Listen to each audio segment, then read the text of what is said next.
जियामू world में Holi tree destroy हो गया था, जिस वजह से धीरे धीरे जियामू वर्ल्ड की स्पिरिचुअल एनर्जी कम होने लगी थी। अब सभी क्रिएचर्स को बचाने के लिए जिन और डिंकुन मिलकर एक नया जियामू वर्ल्ड बनाते हैं, जिसके बाद सभी लोग वहां नए जियामू वर्ल्ड में टेलीपोर्ट कर दिए गए थे। पर पूरी जियामू वर्ल्ड को फिर से क्रिएट करने की वजह से डिंकुन बहुत थक गई थी। अब आगे तो इस पार्ट की स्टार्टिंग में हम देखते हैं कि जिन ने न्यू जियामू वर्ल्ड के लिए अपनी बची हुई पावर से एक टेलीपोर्टेशन पोर्टल ओपन कर लिया था, जहां अभी निकी और उसकी बहन सबसे पहले वहां से जा रही थी।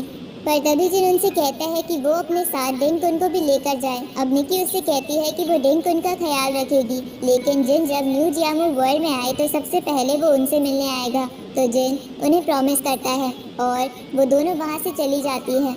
इसके बाद यहाँ एंजेलिना आगे आकर जिन से कहने लगती है कि मुझे भी अब चलना चाहिए, वैसे भी लड़ते लड़ते मैं बहुत थक चुकी हूँ। इस पर जिन कहता है कि तुमने हमारा इतना साथ दिया, यही काफ़ी है। लेकिन तभी एंजेलिना आगे आती है और जिन को किस करती है और इसके बाद वो वहाँ से चली जाती है। इधर इससे जिन अभी बहुत ज़्यादा हैरान था।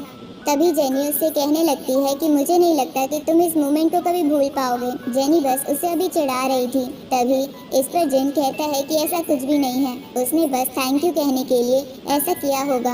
अब जिन अम्ब्रेला गर्ल से जाने को कहता है, क्योंकि उसे नहीं पता कि ये टेलीपोर्टेशन पोर्टल यहाँ से कितने लोगों को टेलीपोर्ट कर पाएगा।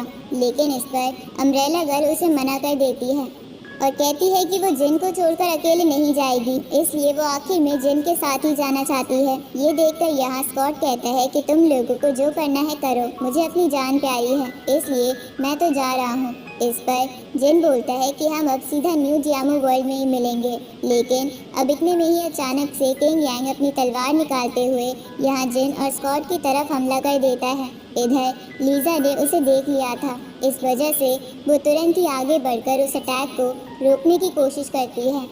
साथ ही जिन और स्कॉट ने पीछे उस अटैक को अपनी तरफ आते देख लिया था, इसलिए वो दोनों भी सामने से हट जाते हैं। इधर लीजा ने कोशिश तो की थी, पर वो उस अटैक को पूरी तरह से रोक नहीं पाई थी।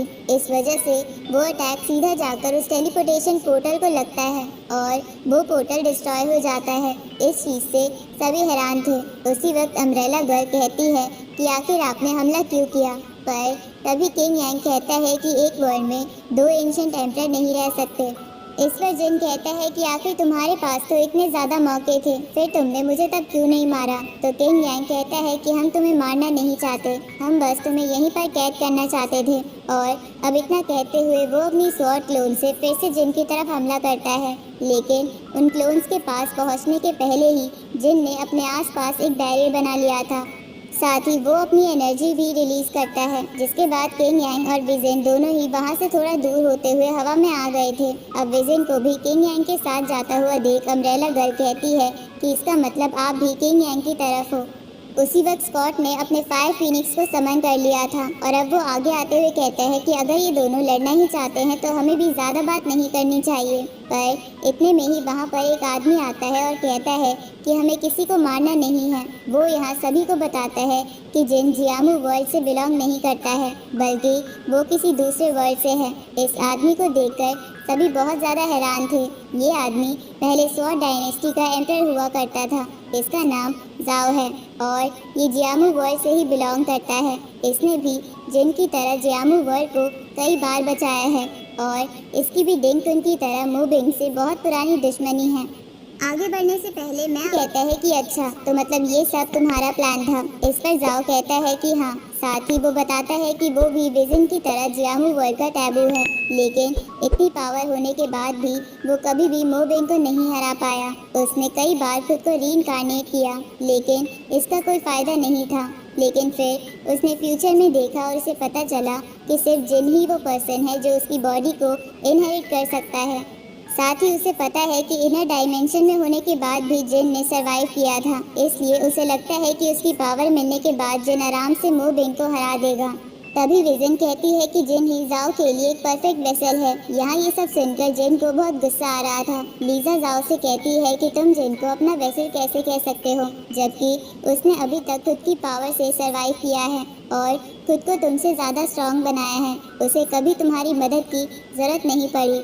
और अब यहाँ जिन भी आगे आते हुए अपने होली आर्मर को एक्टिवेट कर लेता है और अपनी तलवार को जमीन में गाड़ते हुए कहता है कि तुम भले ही कोई भी हो, लेकिन अगर सच में तुमने मुझे यहाँ रीइंकार्नेट किया है तो मैं तुम्हें शुक्रिया ज़रूर कह सकता हूँ, लेकिन इसके बदले मैं कभी भी अपने आप को तुम्हें कंट्रोल करने नहीं दूंगा। इस पर जाओ कहता है, तुमने अभी अभी एंशिएंट एम्परर स्टेज पर ब्रेक थ्रू किया है, इसलिए तुम हमें नहीं हरा सकते।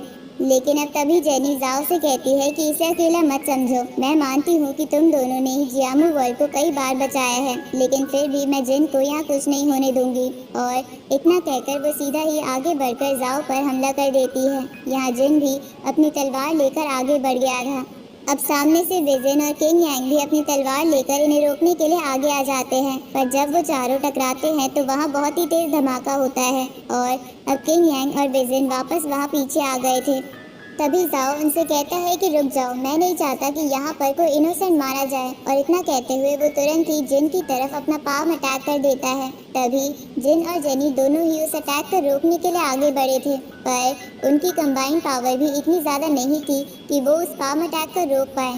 तभी वो पाम अटैक अपने आप ही डिस्ट्रॉय हो जाता है, जिसकी वजह से वह बहुत तेजी से उसकी एनर्जी फैलती है। इससे जिन और जेनी दोनों ही वहां से दूर जाते हैं। इधर जिन जाकर सीधा एक पत्थर से टकराया था। तभी वो पीछे देखता है तो उसकी तरफ भी विजन हमला करने के लिए बढ़ रही थी। इस तरफ उसे देखते हुए जेनी अपनी स्पिरिचुअल बॉडी को समन कर लेती है और आइस स्टॉर्म टेक्निक का यूज़ करती है, लेकिन तभी किंग यांग सामने आकर उस अटैक को रोक लेता है और उसे डिस्ट्रॉय कर देता है। इस तरफ जब विजन जिन पर अटैक कर रही थी तब जिन ने ही खुद को संभालते हुए उसे रोक लिया था। अब जिन भी अपनी स्पिरिचुअल बॉडी को समन करते हुए अपनी स्पिरिचुअल स्वॉर्ड से यहाँ विजन पर हमला करता है, लेकिन विजन ने जिन की तलवार को रोक लिया था। जिसके बाद जिन फिर से अपनी तलवार को पीछे लाकर हमला करने वाला था, पर तभी विजन अपनी फॉर्मेशन एरे को क्रिएट करते हुए एक ही बार में जिन की स्पिरिचुअल बॉडी को डिस्ट्रॉय कर देती है। लेकिन जिन अभी रुकता नहीं है, बल्कि वो तुरंत ही आगे बढ़कर विजन पर हमला करने लगता है।